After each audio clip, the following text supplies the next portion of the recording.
The following is an IM Solutions presentation.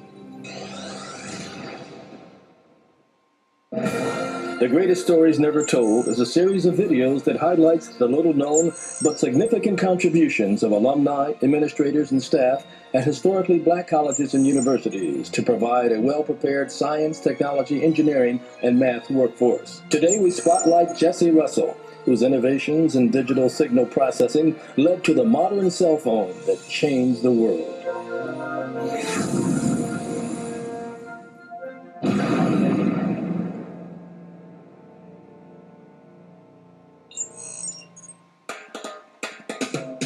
The cell phone has revolutionized how we connect to our world.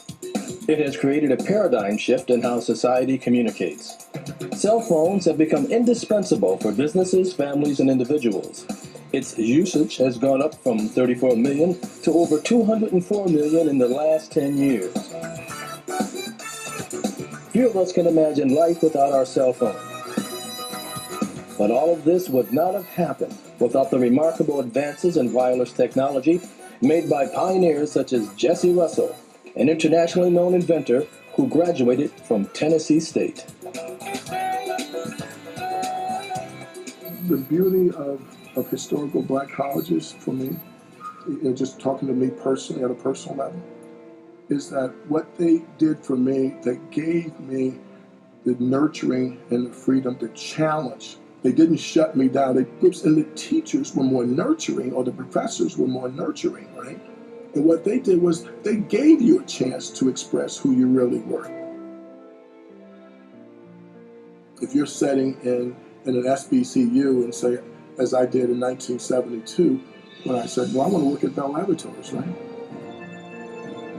I ended up at Bell Laboratories, and in 1980, I was selected as one of the most outstanding engineers in America under the age of 32. Coming from a very poor environment, single family, 10 brothers and sisters, at least 9 brothers and sisters, right? Out of Nashville, Tennessee. I never forget once I won that award I was telling you about earlier, I didn't know anything about cellular radio. Never heard of it. It was in our organization. Well, right after they broke up the Bell system, the technology that nobody wanted was the cellular radio system. You know, and that they had tried to send it to the telephone companies, right? And then they sent it back to AT&T, right? So we had this sort of displaced group of people, right? I never forget the day my boss, his name was Jess Turner, he said, Jesse, I know you don't want this job, right, to hit the cellular radio group, but I believe that the future of communications will be deeply rooted around this concept of cellular radio. And I never will forget the first day I was on the job. I called the meeting of all the managers, and so they were all white. I was the only black guy, right? And I was saying, well, what's the problem, right? Why? Because they were losing so much money. It was pathetic. They were just losing money like you wouldn't believe. You know, they said, the problem is that we could only make money when people are in the cars and the phone rings and they answer it. If they don't answer, it said most of the time people are not in the cars, right?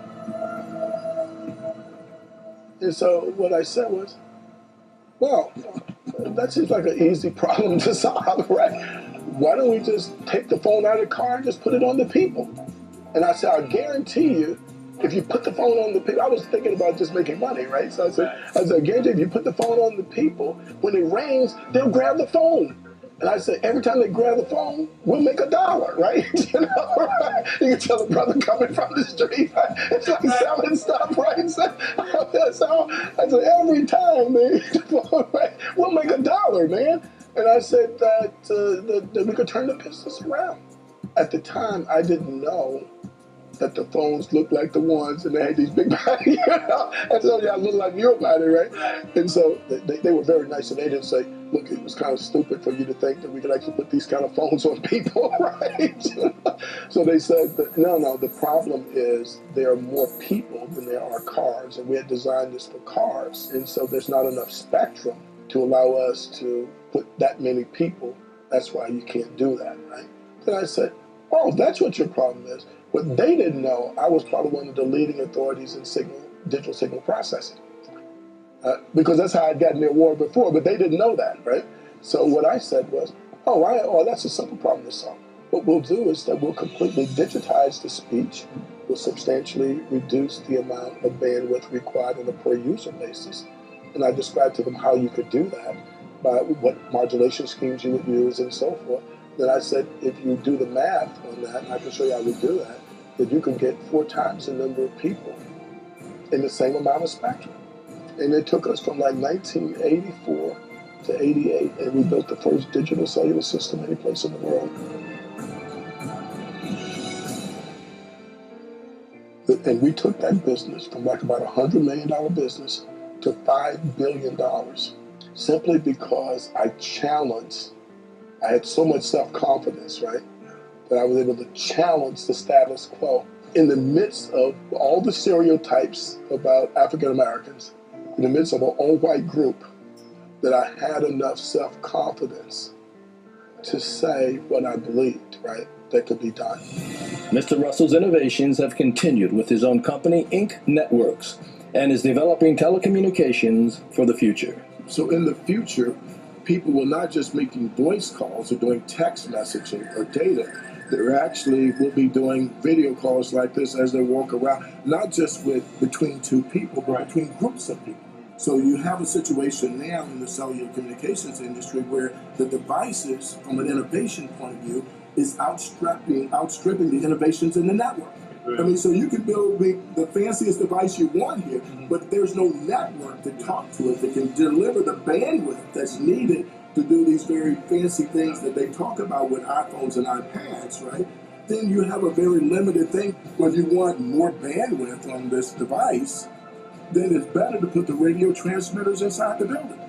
And once you do that, you now can build a very broadband signal going up as well as coming down. Now you change the whole tenor of how you design cellular systems. And that's basically what we did. I used to go out in Black History Month when I was at Bell Labs, right, speaking to young kids, 6th, 7th, 8th grade kids, right? And one of the most touching things that I ever experienced, I was speaking to a 6th grader. And she says to me, she says, "Are you a real inventor?" And I said, "Yeah, I'm an inventor." And I sort of talked about cell phones and I invented cell phones. She says that, "Well, I thought all black inventors were dead." No, I think one of the greatest stories that ever been told is the contribution of black Americans in the 60s and the 70s and the contributions that they've made in technology. To be able to teach young people that the scientists, engineering, and mathematics are the foundation of our society. The satisfaction that you get when you look back, like today when I see how many people can use cellular telephone systems, and many people talk to me all the time and said, "Well, I didn't know that it was a black guy that invented digital cellular communications."